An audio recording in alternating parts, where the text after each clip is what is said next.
Thank you for joining. We have a complex function f of z equal to z squared, in which we are finding u as well as v. The two are functions of x and y. So the first thing worth noting is a complex number z is of the form x plus iy. So looking at the function that we have, the function of z, which is z squared, and z squared, we know that z, we know that is x plus iy, and we are squaring that.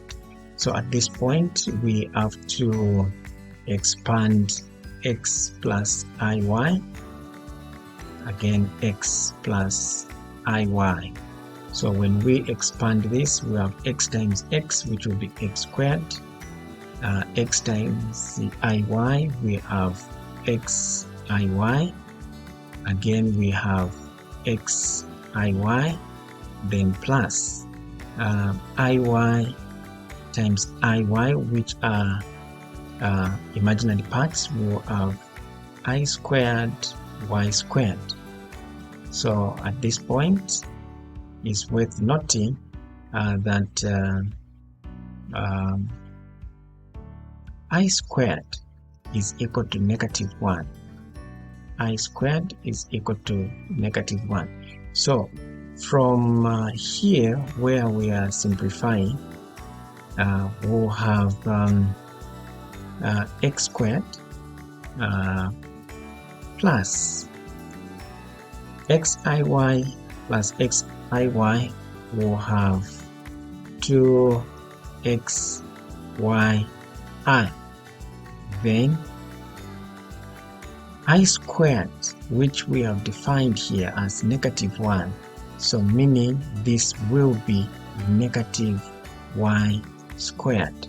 And from there, the function of z, this will be, we'll get our x squared, we also get minus y squared, then plus 2xyi.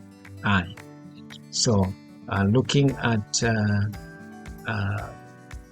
the solution here, the first two terms, this is the real part of a complex number, and the other term, this is the imaginary part of a complex number. So considering now the form of w, which is the function of z, and this is defined as u plus iv. Of course, u and v, they are functions of x and y. So from there, we'll have u, which is of course the function of x and y. And looking at this function that we have, so the answer for u will be x squared minus y squared. X squared minus y squared. Then to find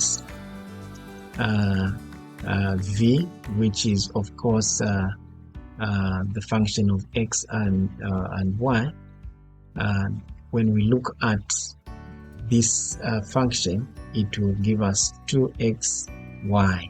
So it will just be 2xy as the answer. Thank you so much for your time.